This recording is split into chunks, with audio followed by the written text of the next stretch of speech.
Pratiquer correctement sa foi n'est pas inné. Elle nécessite un long apprentissage. Cela est valable pour tout le monde, quel que soit le niveau intellectuel, la profession exercée par vocation, par hasard ou par nécessité. Dans l'esprit de plus d'un, le métier des armes est incompatible à la spiritualité. Notre sujet du jour est pratique religieuse et exercice du métier des armes. Pour en être élucidé, nous recevons sur ce plateau le révérend père Donatien Ackman, prêtre du diocèse de Yopougon, qui a été aumônier militaire national catholique et aumônier en chef de la gendarmerie nationale de Côte d'Ivoire pendant 9 ans. Il est aussi l'auteur du livre intitulé La spiritualité et le métier des armes, l'Église plus proche de tous. Bonjour mon père. Bonjour. Merci d'avoir accepté notre invitation. Merci de m'avoir invité. Nous allons commencer par des définitions, notamment celle de la spiritualité. Qu'est-ce que la spiritualité? Alors, la spiritualité est un concept difficilement définissable, mais nous pourrons entendre tout simplement que la spiritualité peut être perçue comme la relation d'un être humain envers une divinité, envers un être transcendant. La première. Ensuite, la spiritualité peut être aussi comprise comme la nécessité de donner de l'amour et de recevoir de l'amour. Et enfin, on pourrait aussi définir la spiritualité comme le besoin de donner sens et orientation à notre vie. Et donc, pour nous, nous prenons en compte ces trois réalités, ces trois définitions-là pour en faire une seule. Et donc, la réalité est comme la relation entre un être et un être transcendant. Ensuite, cette réalité-là également qui s'ouvre à un besoin d'amour, de donner et de recevoir, et enfin, qui donne un sens, une direction à notre vie. Que pouvons-nous dire de la définition de la pratique religieuse? Alors, la pratique religieuse, on peut la définir comme étant, je veux dire, le vécu de cette relation à travers des gestes, à travers un certain comportement, à travers une certaine éthique, à travers une certaine morale, disons.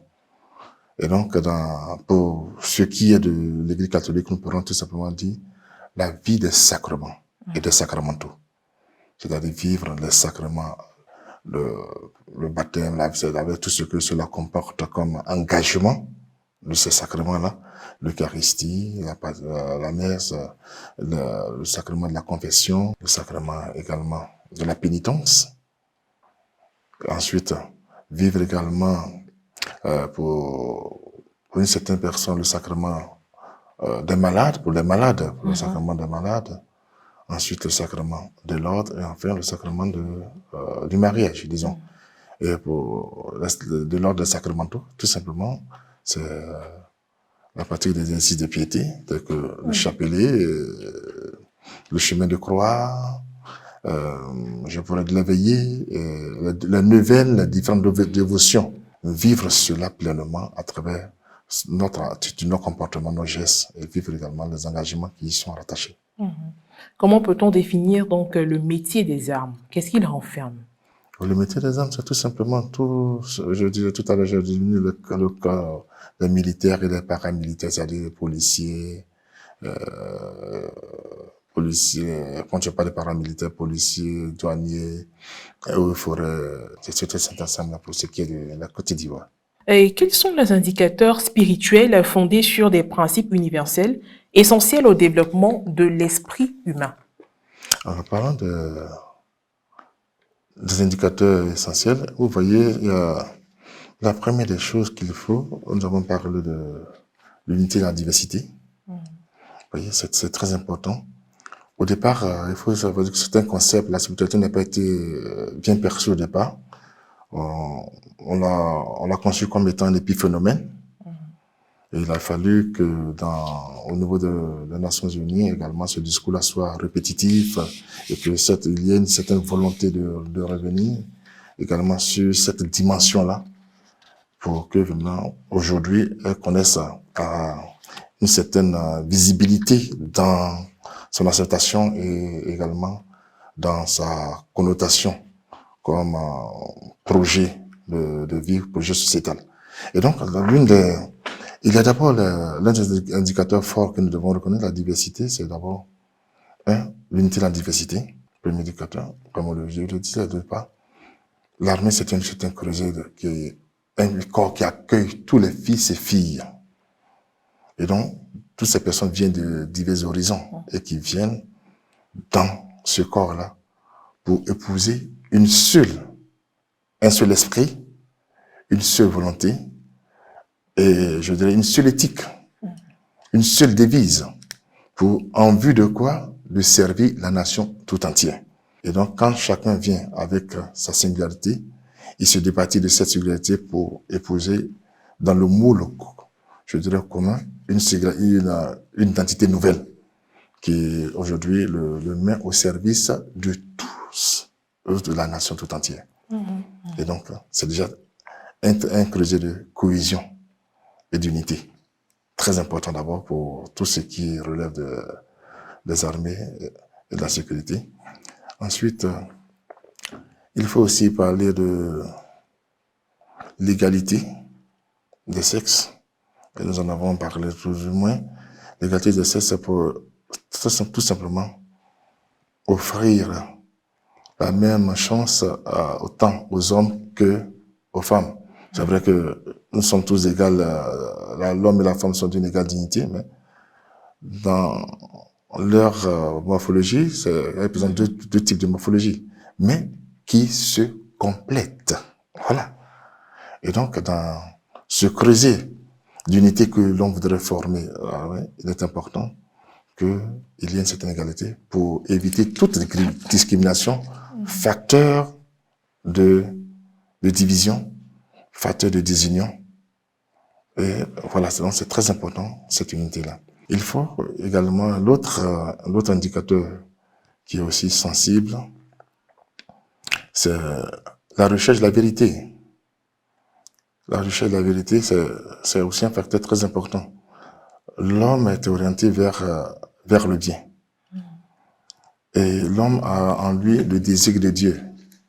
Et donc, ce désir de Dieu-là l'amène également à chercher la vérité de toutes choses pour sa liberté, pour l'expression de sa liberté, mais aussi pour l'expression, je dirais, son engagement. C'est quand on sait plus ou moins sur quoi on s'engage, on sait librement où on va, que véritablement on peut s'engager et aller jusqu'au fond. Il y a aussi l'indicateur du concept de l'équité et de la justice. L'équité, c'est offrir à tous une même chance de s'épanouir et de réaliser son désir profond. Et cette équité-là, elle doit être au cœur de l'armée, permettre à chacun de nous de vivre pleinement. Et je donne toujours comme exemple de l'équité, vous voyez,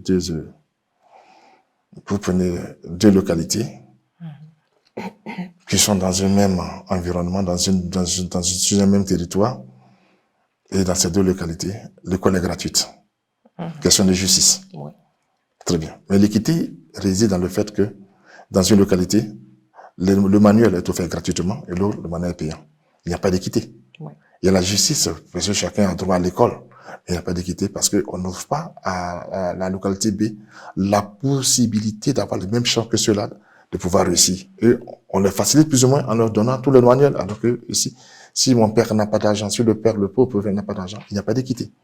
Et donc la notion d'équité, dans ce creuset-là, permet à tout le monde de pouvoir intégrer l'armée. Il faut ne pas favoriser une partie au détriment de l'autre. Oui. Pour une question de justice, on dit l'armée appartient à tout le monde. Donc pour une question d'équité, il faut que chacun ait la même possibilité ou la même chance d'intégrer l'armée. Voilà. Voici ces indicateurs qui sont très, très, très révélateurs. Très bien. La spiritualité serait-elle un moyen de protection pour les soldats? Autrement dit, en quoi consiste-t-elle concrètement dans le domaine militaire? Eh bien, d'abord, dans la formation de la conscience. Vous voyez, le militaire, ou l'homme du métier des armes est un homme, je veux dire, rompu aux technicités, à la technique de la guerre. Et partant de là, il est formé à l'utilisation de certains nombres d'armes qui pourraient représenter des dangers. Si d'aventure, toutes ces personnes-là qui sont potentiellement, je dis potentiellement dangereux, s'il n'y a pas une éthique, il n'y a pas également des valeurs, il n'y a pas des normes qui viennent comme pour l'aider à demeurer dans la vertu, avec la disposition, je dirais, intérieure, orientée vers le bien, toute cette connaissance-là peut être utilisée à mauvais dessein. Et donc, la spiritualité également, ensuite ce point d'abord sur la formation de la conscience, je dirais, est un garant de stabilité. Sur le plan également de la vie de l'homme, de sa relation, l'homme est un être spirituel, quoi qu'on dise, parce qu'il a en lui le désir du transcendant, puisqu'il se pose des questions à savoir, qu'en est-il du sens de la vie, qu'en est-il de la mort? Et ces questions-là pourraient constituer pour lui, je dirais, une sorte d'angoisse, une sorte de crainte. Il a besoin également d'une certaine certitude pour maintenir son équilibre mental. Et donc, il est important que, alors que seule la religion peut lui apporter ce type de réponse à ces questions-là, aucune réalité humaine, je dirais matérielle de cette vie présente, ne pourra répondre à ces interrogations-là. Il n'y a que la religion seule qui puisse lui apporter ces réponses-là pour l'édifier et pour le stabiliser. Et le troisième élément également, la religion, je dirais même la spiritualité incarne des valeurs. Des valeurs qui d'abord viendront comme pour aider le militaire, le soldat, à être meilleur qu'il était auparavant, mais aussi à cultiver un certain nombre de valeurs, telles que la justice, la tempérance, et même qui va le préparer au sacrifice suprême. C'est le seul métier d'ailleurs où on signe pour la mort, vous m'excusez l'expression. On est prêt à même se sacrifier. Et souvent, même je le dis, c'est un métier un peu, où, vous m'excusez l'expression, où les gens sont un peu comme frappés par une sorte de folie. Parce que comment comprendre des hommes normaux qui, au moment où on tire de l'autre côté, tout le monde fuit la provenance, je dirais, des coups de tir, eux, ils vont au devant. Mais il faut être un peu fou. Mais ils le sont par métier et par conviction. Ils le sont par nature, parce qu'ils ils sont devenus, ils le sont par devoir. Vous comprenez? Mais pour que tout cela aille, il faut qu'ils aient également cette sécurité spirituelle-là, qu'ils puissent répondre à un certain nombre d'interrogations. Je m'engage pour défendre la nation. Et si je meurs, qu'est-ce qu'elle vient de moi? Il faut une réponse, bien évidemment.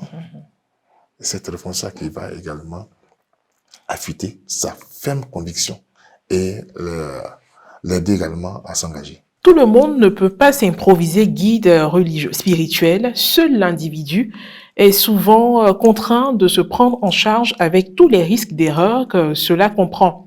Mais l'Église catholique étant bien organisée, établissant une certaine proximité avec chacun, a permis la création de l'aumônerie militaire.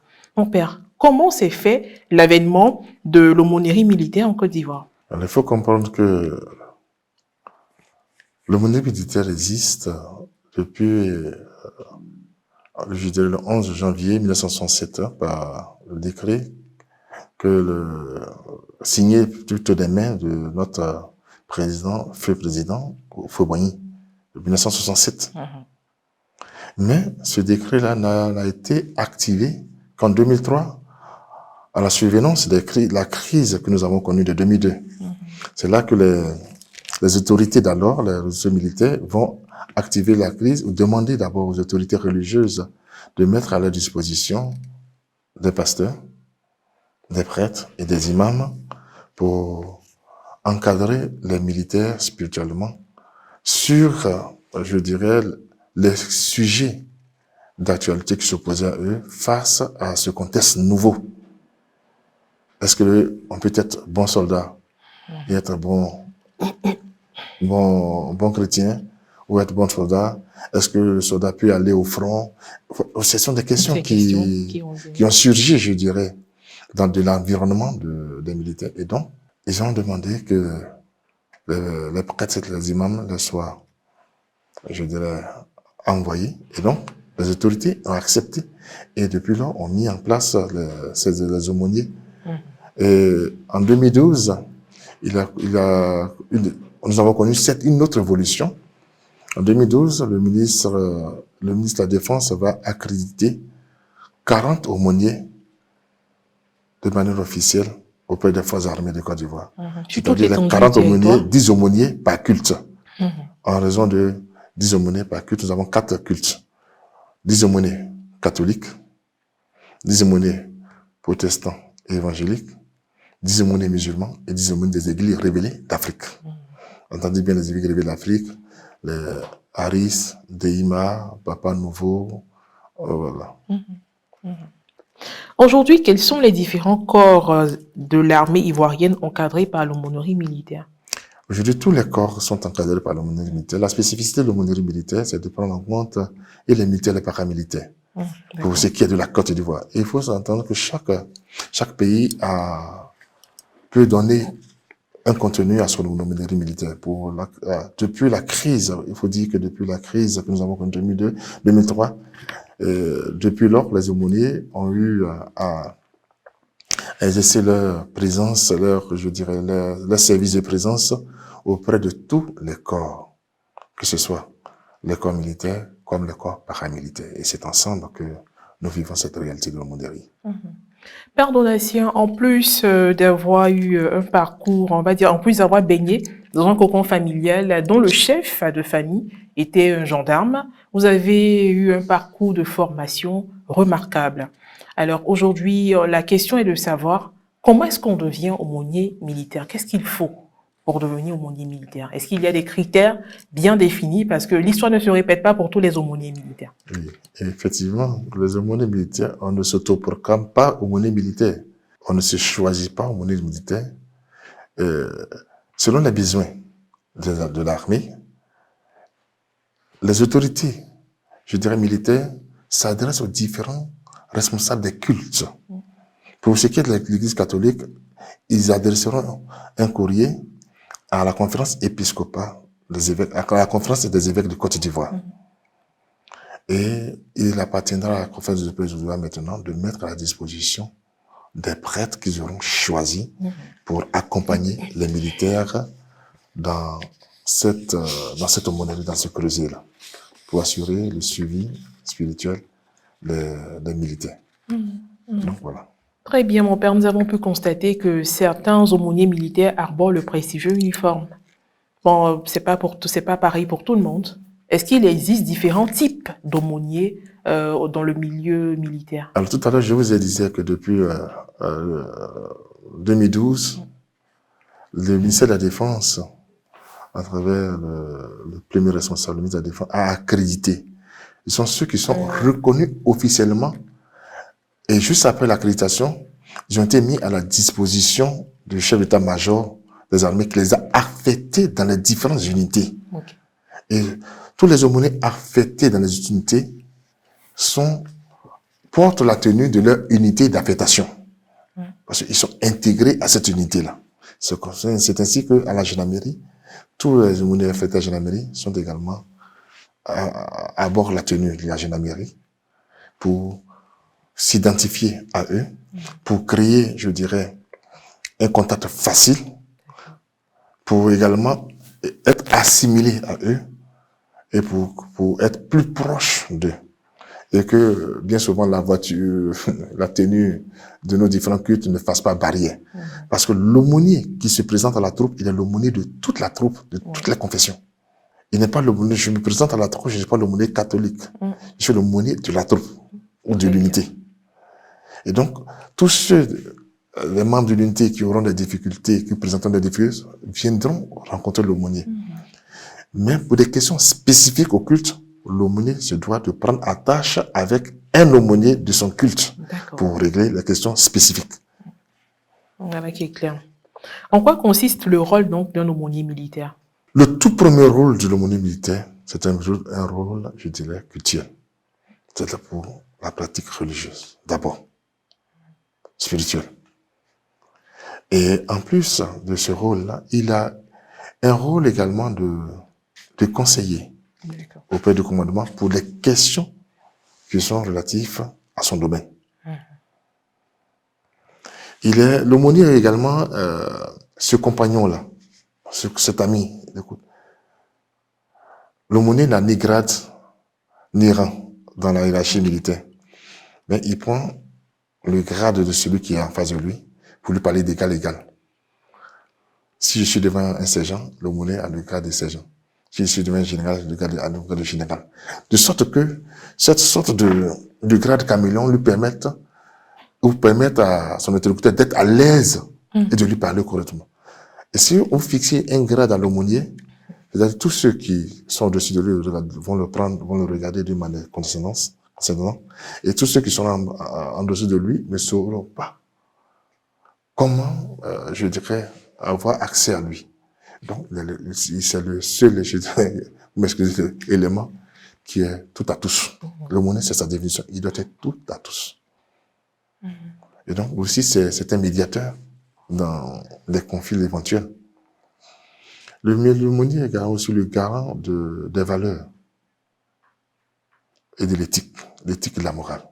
Il se doit de rappeler cela. D'accord. Voilà. Eh bien, Père Donatien, les jours passent, mais ne se ressemblent pas pour dire qu'il y a différentes périodes. Nous avons des temps de crise, donc de guerre, des temps de paix, les périodes électorales où il y a quelquefois des échauffourées et tout ça. Et en ces périodes-là, comment est-ce que l'aumônier militaire intervient-il, pardon? Alors, pendant les périodes de paix, l'aumônier, il intervient comme, je pourrais dire, toujours comme un curé de paroisse. Je le dis, je prends cet exemple-là pour que ça soit bien compris. Tout simplement, son rôle, c'est d'aider les militaires à vivre pleinement leur foi. Donc, il arrive que vous alliez célébrer les messes avec eux dans les casernes. C'est pour ça qu'il est là.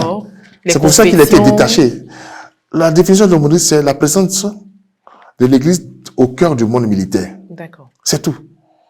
Donc, c'est son rôle d'aller. Ce n'est plus aux militaires de venir à lui. C'est l'Église qui se déporte vers les militaires, qui se fait plus proche. Pourquoi je le terme dit plus proche? Voilà. Plus proche de tous. De tous. Se déporte, voilà, dans les casernes pour leur faire vivre les sacrements, la vie des sacrements. Pour leur faire vivre la vie des sacramentaux. Pour leur faire vivre leur foi pleinement. Et à tous les moments de la liturgie, la vie de la liturgie. Vous comprenez que ici, nous avons une belle tradition que à chaque temps, surtout le temps de carême, il est organisé dans tous les grands commandements une messe tournante. Où l'aumônier se va dans toutes les casettes, dans tous les grands commandements, dit la messe pour prier et confier tout le monde à, je dirais, la sollicitude de Dieu, à la bonté de Dieu. Les mettre sous la protection de Dieu et puis invoquer l'assistance de Dieu dans les différentes missions de tous les jours. Et hors cela, il y a des messes et même la catéchèse. Voilà. Dans les écoles. Dans les écoles, la catéchèse est en train est enseignée. Je prends le code de Torogué, par exemple, le code général de Torogué, la catéchèse est enseignée. Et c'est une belle idée que nous avons eue, c'est de permettre à nos jeunes élèves, soit gendarmes surtout, à Théologie, de pouvoir également, au sortir de l'école, déjà recevoir le baptême pour ceux qui n'ont pas le baptême et la confirmation pour ceux qui n'ont pas la confirmation. Parce qu'une fois sortis de ces écoles-là, les 2, 3, 4, peut-être les premières 5 premières années, ils sont souvent dans des unités mobiles de rotation. Donc, ils n'ont vraiment pas le temps. Ils n'ont vraiment pas le temps. Donc, ce sera facile pour eux d'abord d'avoir reçu ces sacrements-là. Et quand ils ressortent, bon, facilement, ils peuvent se donner un tout petit temps. Parce que aller à la catéchèse classique, c'est difficile pour eux. Donc, c'est une catéchèse ciblée qui leur est enseignée au regard de ce qu'ils sont et de ce qu'ils vont. Donc, c'est quelque chose de plus approfondi qui leur est donné. Après, les questions même des écoles, l'aumônier est en train de travailler encore pour que pratiquement toutes les écoles également bénéficient de cette même attention. Et nous travaillons également pour le militaire, dans toute, et même quand ils sortent, il appartient à l'aumônier de les accompagner. Et même dans la programmation, ils le savent. Il fait partie de l'effectif même qui est mis en mission. Donc, un aumônier, tout comme un médecin les accompagne d'office. Vous voyez, dans l'effectif, on inscrit toujours un médecin qui les accompagne, un aumônier d'office les accompagne. En tout cas, pour l'expérience que j'ai vécue avec la gendarmerie, je pourrais en témoigner. Nous avons ouï dire que certains sont organisés en fraternité et tout. Est-ce que au sein aussi de ces fraternités, il y a ces militaires-là vivent la spiritualité comme dans les mouvements que nous retrouvons sur nos paroisses? Est-ce que là-bas on retrouve des légionnaires de Marie? Est-ce qu'on retrouve, j'ai envie de dire, des amis du Saint-Sacrement? Comment toutes ces spiritualités-là sont vécues? Alors, il faut le dire que les militaires ont une spécificité hors norme. Bien qu'ils soient mis à l'écart dans les casernes, mais en même temps, ils fréquentent nos paroisses. Donc, ils ont ces deux casquettes-là. Et ils sont bien inscrits sur nos paroisses, bien qu'étant militaires. Vous comprenez? Dans les différents lieux de regroupement, casernement, tout, ils ont leur aumônier là-bas. Et quand ils reviennent sur les paroisses, ils vivent également comme tout autre. Avec les autres. Comme avec tous les autres chrétiens. Donc, ils vivent pleinement comme vous l'avez exprimé. Et étant, s'ils ont une dévotion mariale, ils vivent la dévotion mariale. Sur la paroisse. Vous comprenez? Donc, ils ont cette double casquette-là. Et parlant des différentes fraternités, effectivement, pour ce qui est de l'aumônerie en Côte d'Ivoire, nous sommes plus ou moins à cheval sur, je dirais, excusez, sur l'État et sur l'Église. Ce sont ces deux entités-là qu'il faut tenir en équilibre. Nous sommes sur l'Église. Parce que jusqu'à présent, c'est vrai que le décret de 67, vous comprenez qu'en 67 et aujourd'hui, les réalités ne sont pas pareilles. Oui. Donc, ce décret-là doit être révisé pleinement. Les aumôniers, bien que étant des aumôniers, ils appartiennent toujours à les diocèses. Ils sont toujours sous la responsabilité de leur évêque. Donc, ça fait un double emploi. Ce qui constitue également une difficulté majeure pour ces aumôniers-là. Tant pour leur efficacité, mais aussi pour leur santé physique et morale. Comme je le disais.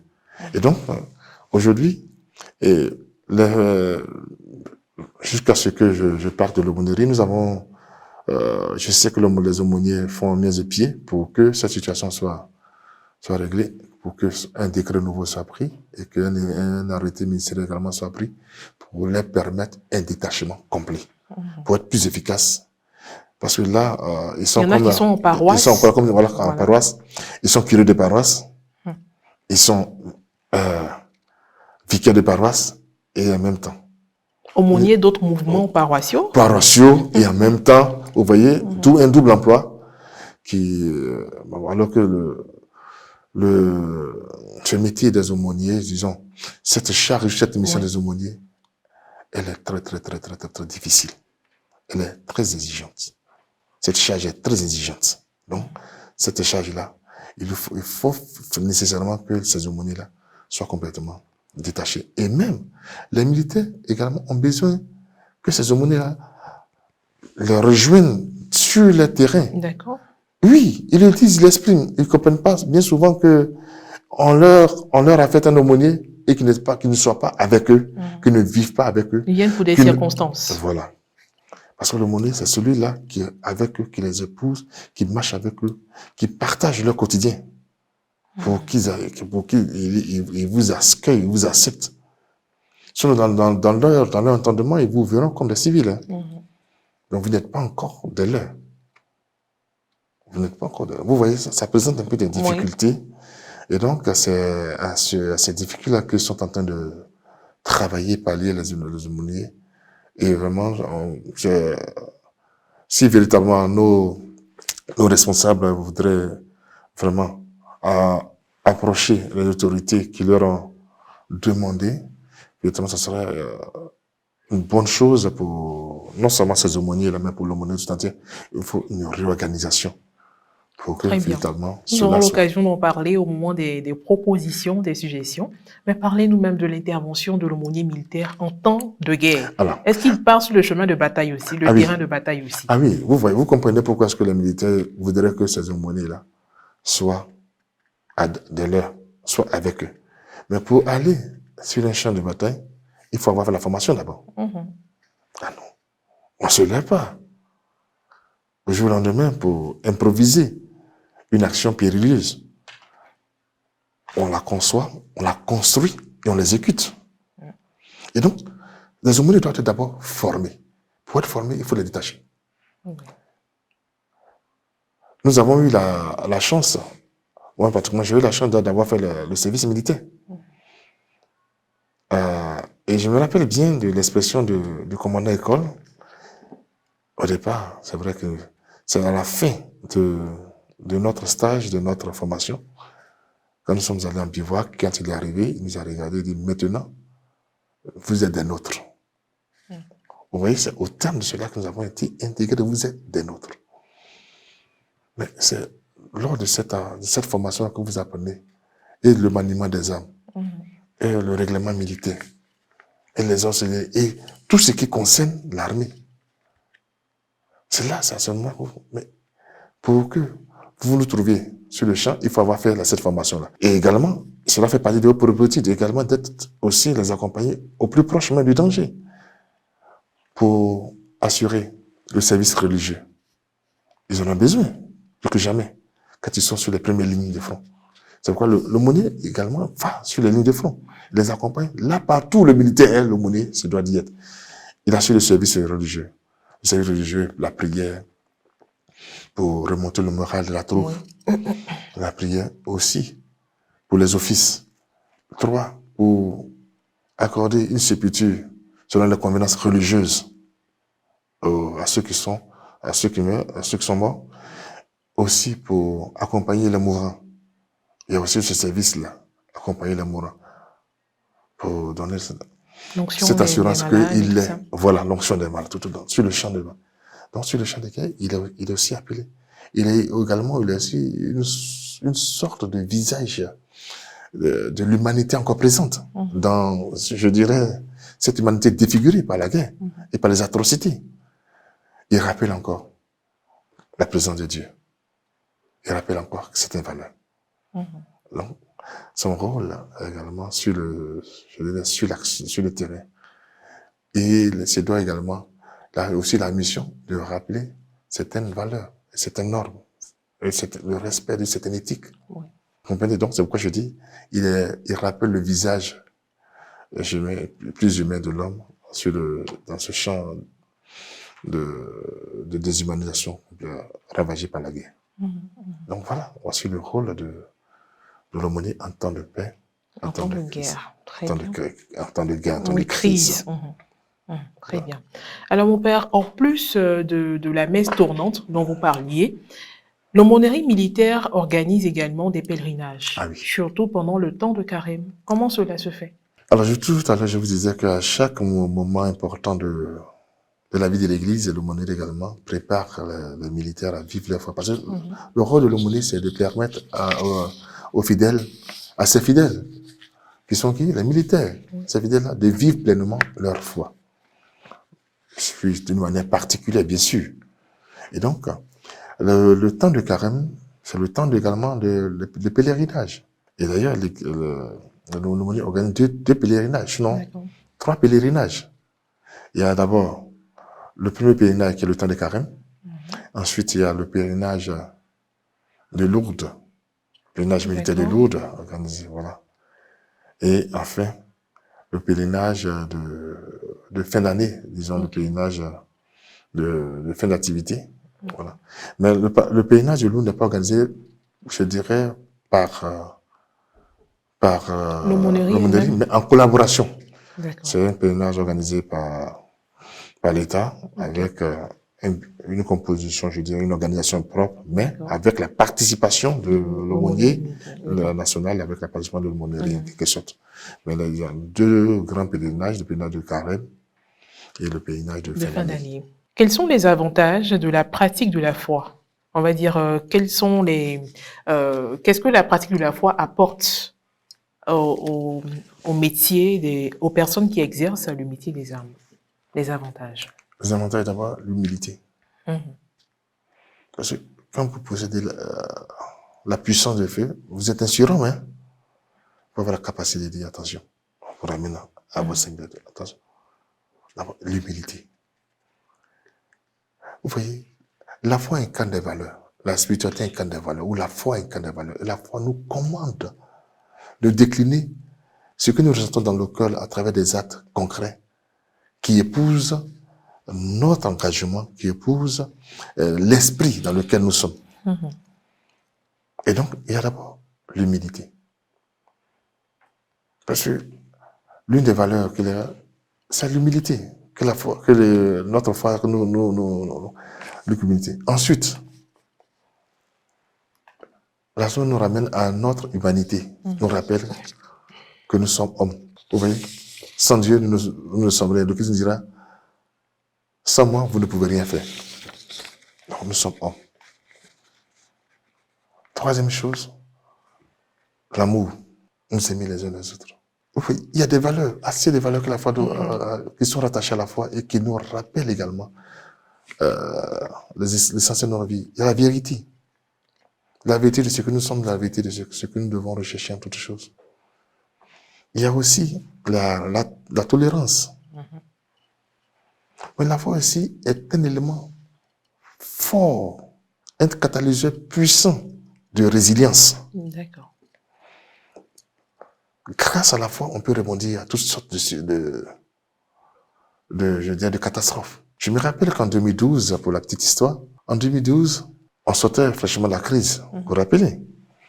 Et à Trècheville, à la JR de Treichville, à la gare républicaine, ils nous ont demandé d'animer un thème pour rassembler. Parce que tous les combattants que nous avons comme les forces nouvelles étaient là, ceux des forces nouvelles étaient là. La consultation n'était pas facile, en 2012 déjà. Et le thème que nous avons choisi, c'est « Laissez-vous réconcilier par Dieu ». Laissez-vous réconcilier par Dieu. L'aumônerie musulmane, l'aumônerie catholique, l'aumônerie protestant évangélique et l'aumônerie des églises révélées d'Afrique, nous avons tous abordé ce même thème-là dans la même direction. C'était quoi, sous forme d'un colloque? Ah oui. D'accord. Où chacun était venu avec la prière, intervention et exhortation. Intervention et exhortation. Tout le monde était dans la salle, avec tous les commandements et prophéties. Vous voyez, grâce à la foi, grâce à la prière, et grâce à la spiritualité, on a pu réunir tout ce monde-là. La prière également est un puissant catalyseur de cohésion et d'unité sociale, de cohésion. Vous voyez? Et donc, la prière présente beaucoup d'avantages. Elle ne vient pas comme pour ramollir ou ôter dans le cœur, dans l'esprit de ces militaires-là, toute volonté d'assumer leur charge, leur mission. Non, bien au contraire, elle vient comme pour anoblir et parfaire, la rendre plus dynamique, plus fort et plus engagée. Encore. Alors, mon père, vous avez évoqué des difficultés tout à l'heure. Est-ce qu'il en existe d'autres qui empêchent le déploiement de l'aumônerie militaire en Côte d'Ivoire? Oui, la difficulté, d'abord, comme je l'ai de part et d'autre, hein, j'ai évoqué la question de l'Église, dans la difficulté de déploiement de l'exercice de l'aumônerie. Mais aussi, je veux dire aussi, il y a une part également du côté du ministère de la Défense, comme je le disais, il faut les tests. D'abord, ce qui fonde l'aumônerie, il y a aussi les tests, tels que le décret. Sincèrement, ce décret, il est caduc. Il est pris de 1927. Il faut le renouveler. Parce que la réalité de ce décret ne permet pas véritablement aux aumôniers de vivre pleinement leur déploiement et leur présence réelle dans l'actuel des choses, dans l'actuel de la situation présente. Donc, il faut revoir ces tests-là. Et ces tests-ci vont prendre en compte également, une fois que ces tests seront revus, ils vont prendre en compte également de la vie. De la vie de ces aumôniers. Parce que ces aumôniers aujourd'hui, étant rattachés à leur culte, vivent également des rentes ou des rentes viagères que leur accorde les cultes. Ce sont des pères de famille. Ce sont des personnes qui expriment également des besoins. Et donc, il faut aussi régler cette question-là. Une fois que on passe de l'autre côté, il appartient à l'État qui les utiliseront ou il appartient à l'État de les prendre en charge véritablement. C'est tout cet ensemble-là qu'il faut revoir, mais il faut passer par les tests. Ce sont ces tests-là qui vont généralement clarifier mieux leur présence et leur positionnement au cœur même de le système militaire, au cœur même de ce monde militaire. Aujourd'hui, en Côte d'Ivoire, quelles sont les grandes préoccupations des militaires et paramilitaires à la croisée de la foi qui les poussent à s'interroger? Vous étiez déjà sur la lancée, sur voilà, la bonne voie. Peut-être qu'il y a d'autres choses encore. Et je le disais, vous voyez, l'une des plus grandes préoccupations, c'est la question de la sécurité.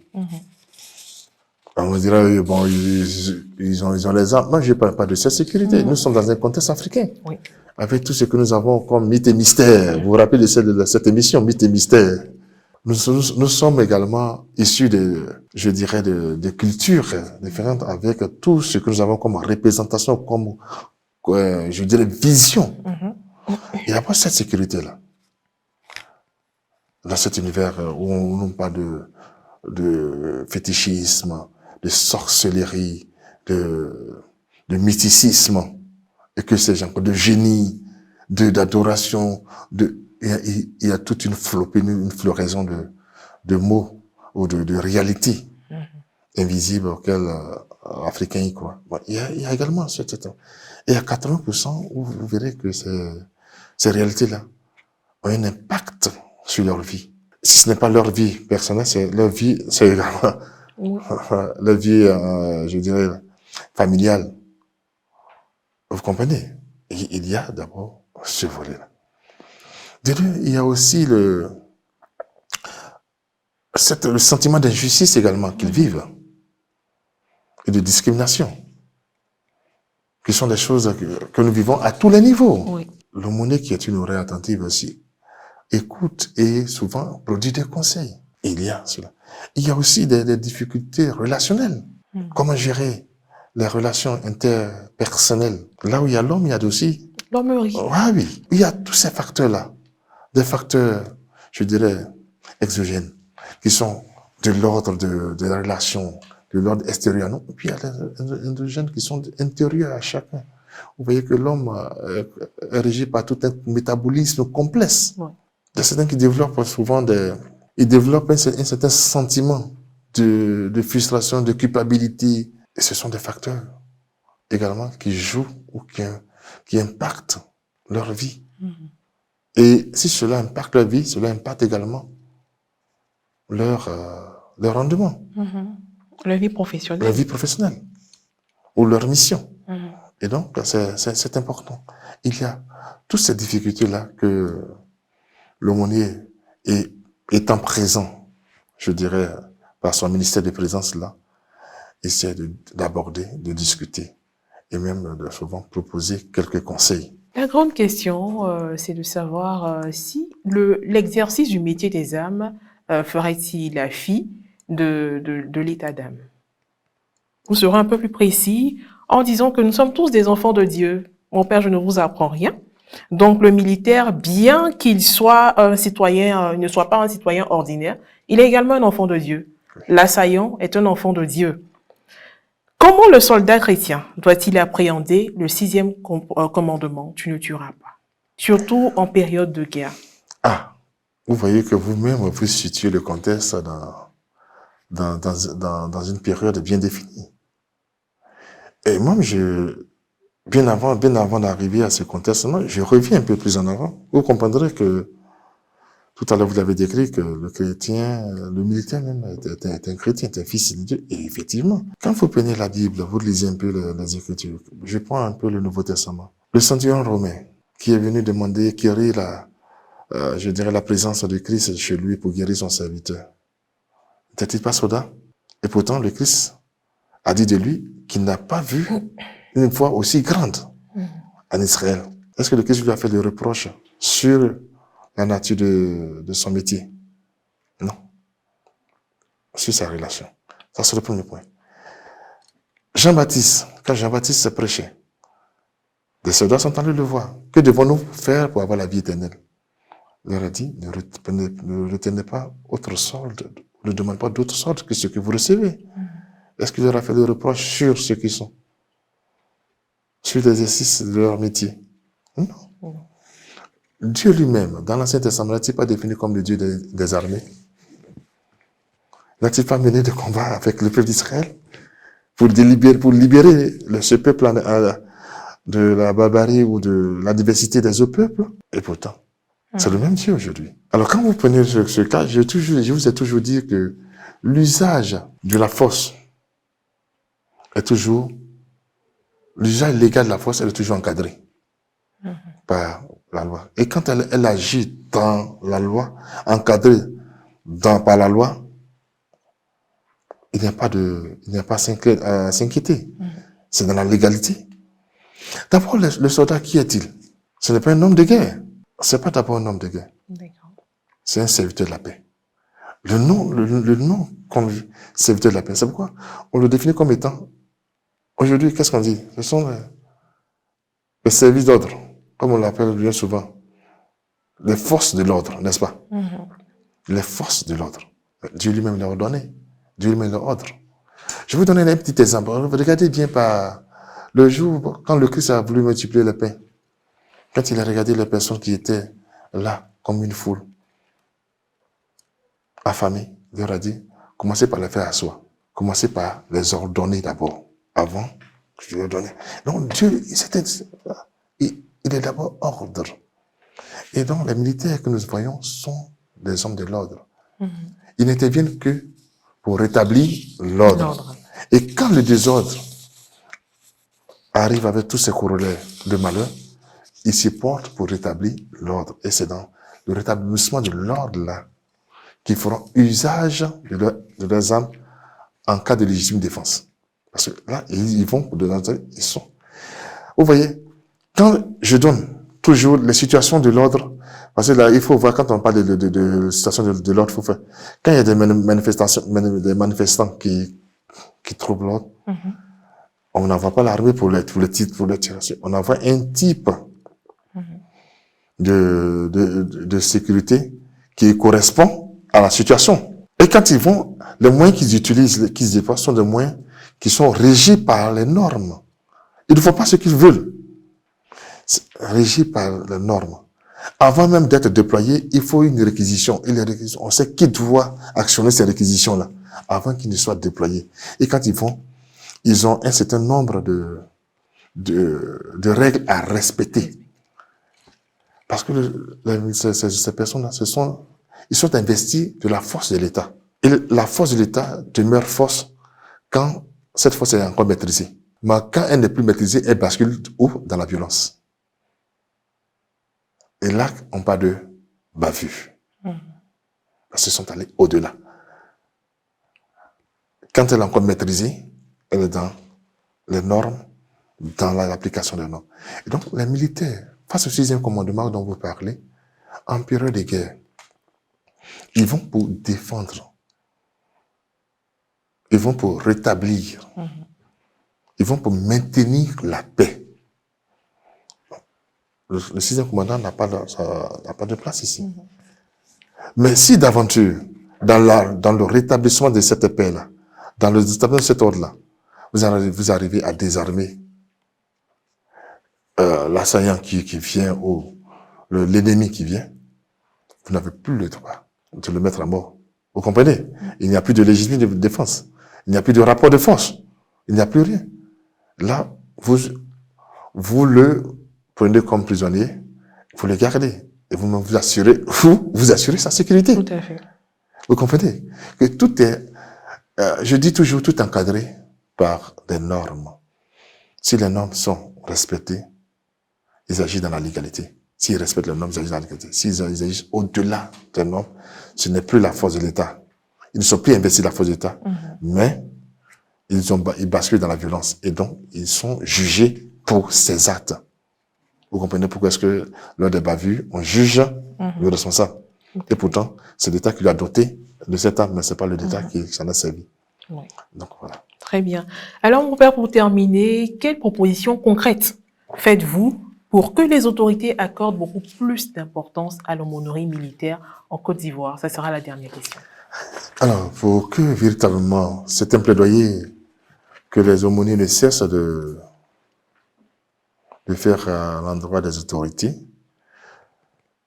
la première des choses, ayant vu l'importance de l'aumônerie militaire, ayant vu également le rôle des aumôniers dans toutes les armées, et même pour les contingents, quand vous regardez toutes ces contingences onusiennes qui ont foulé nos sols, ils ont été toujours accompagnés par des aumôniers, pour montrer également l'importance de cette aumônerie-là.